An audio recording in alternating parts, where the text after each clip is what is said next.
Welcome back to my channel. આજની recipe છે ઠંડા ઠંડા બદામ શેકની, જે તમને ગરમીમાં આપશે એનર્જી અને ટેસ્ટ બંને। જો આ રીતે તમે બદામ શેક ઘરે બનાવી લીધો તો બજાર કરતાં બી ઘરે ઇઝીલી રેડી થઈ જશે અને ટેસ્ટી બી છે। જો તમને આની રેસીપી ગમે તો એને લાઈક કરજો, શેર કરજો, મારી ચેનલ સબસ્ક્રાઈબ કરજો કે જેથી મારી ચેનલ પર આવનારી નવી નવી વાનગી તમારા સુધી પહોંચી શકે। તો ચલો આપણે રેસીપીની શરૂઆત કરીએ।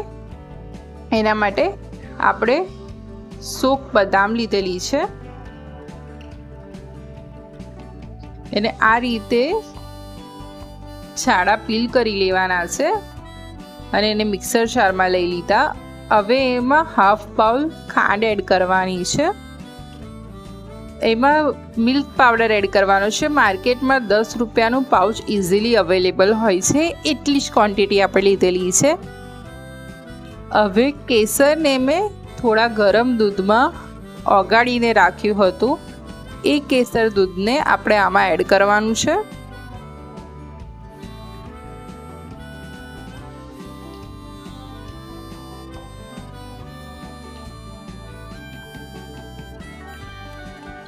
હવે આપણે એને ગ્રાઇન્ડ કરી આ રીતની મિક્સર રેડી કરી લઈશું।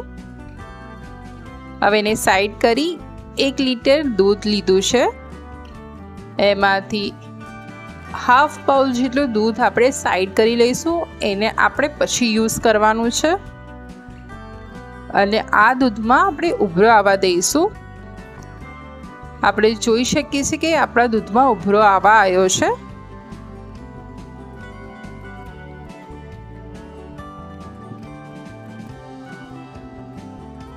2 કે 3 મિનિટ બાદ આપણે આ રીતે એને સ્ટર કરી લઈશું।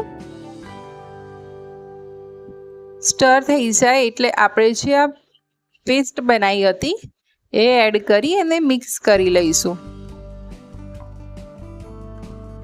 હવે આપણે એને 4 કે 5 મિનિટ ઉકાળવાનું છે। આપણે દૂધને રિડ્યુસ નથી કરવાનો, જસ્ટ થીક કન્સિસ્ટન્સી આવે ત્યાં સુધી આપણે એને ઉકાળવાનું છે। હવે આપણે જે દૂધ સાઈડ કર્યું હતું એમાં 1 ચમચી જેટલો કોર્નફ્લોર નાખી મિક્સ કરી એડ કરી લઈશું। આ સ્ટેપ કરવાથી આપણો બદામ શેક એકદમ માવાદાર બને છે અને ક્રીમી રેડી થાય છે।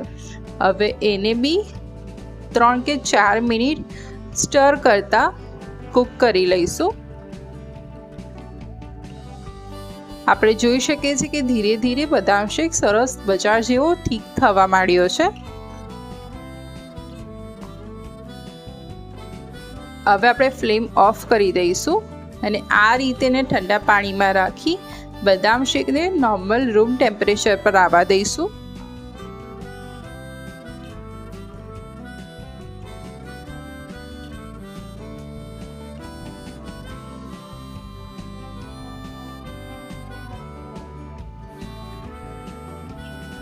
આપણે જોઈ શકીએ છીએ કે હવે રૂમ ટેમ્પરેચર પર આવી ગયો છે। હવે એને કલાક ફ્રીજમાં ઠંડો કરી લઈશું અને ઠંડો થઈ ગયા બાદ આ રીતે બદામ અને પિસ્તાથી ગાર્નિશ કરીશું। આ બદામ શેકની રેસીપી તમારા ઘરે બનાવો અને કેવી બની મને કોમેન્ટમાં જણાવજો। આવી બીજી આસાન રેસીપી સાથે ફરી મળીશ। આવજો, જય શ્રી કૃષ્ણ।